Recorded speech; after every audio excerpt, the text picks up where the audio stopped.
Great হল of the পিপলের লাল গালিচা, সামরিক অভিবাদন আর শিশুদের বর্ণিল কুচকাওয়াজে ডোনাল্ড ট্রাম্প যখন রাজকীয় সংবর্ধনা পাচ্ছিলেন, ঠিক তখন জাঁকজমকপূর্ণ এই আবহের আড়ালে চলছিল বিশ্ব রাজনীতির দুই প্রধান প্রতিদ্বন্দ্বীর এক কঠিন স্নায়ুযুদ্ধ। পূর্ব নির্ধারিত 1 ঘণ্টার আলোচনা যখন 2 ঘণ্টা ছাড়িয়ে গেল, তখনই স্পষ্ট হল আলোচনার টেবিলে ওঠা অমীমাংসিত ইস্যুগুলো কতটা জটিল। আর সেই জট খুলতেই প্রয়োজন পড়ল দ্বিগুণেরও বেশি সময়ের। প্রেসিডেন্ট শি জিনপিংয়ের পার্টনার নট রাইভাল বা প্রতিদ্বন্দ্বী নয়, অংশীদার হওয়ার আহ্বানে শুরু হওয়া এই বৈঠকটি ছিল মূলত বাণিজ্য ও নিরাপত্তা ব্যবস্থায় ভারসাম্য আনার প্রয়াস, যেখানে দুই দেশই নিজেদের স্বার্থের প্রশ্নে এক চুল ছাড় না দিতে প্রতিজ্ঞাবদ্ধ।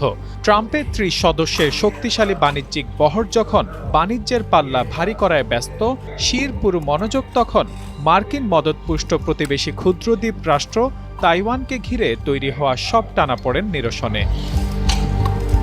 বৈঠকে ট্রাম্পের সাথে অ্যাপলের সিইও টিম কুকের পাশাপাশি টেসলা বা স্পেস এক্সের ইলন মাস্ক এবং ইনভিডিয়ার জেনসেন হুয়াংয়ের উপস্থিতি একটি বিষয় পরিষ্কার করে দিচ্ছে, ওয়াশিংটন এখন বেইজিংয়ের বাজারের দুয়ার আরও প্রশস্ত করতে মরিয়া।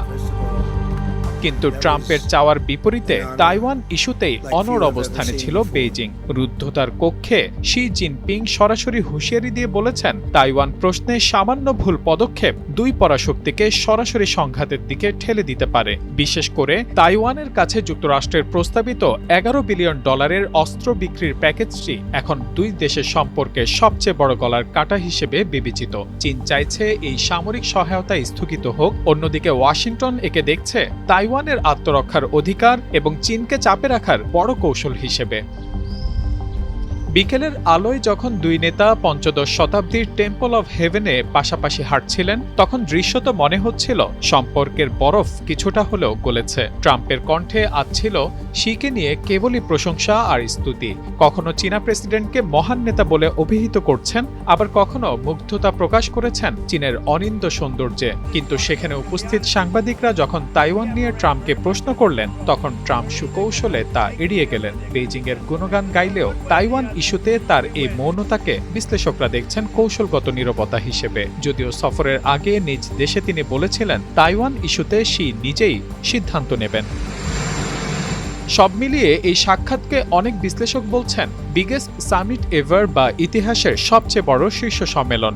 একদিকে রেকর্ড পরিমাণ বাণিজ্যিক চুক্তির হাতছানি, অন্যদিকে $11 বিলিয়ন অস্ত্র বিক্রির বিলটি ট্রাম্পের টেবিলেই ফাইলবন্দি হয়ে রইল।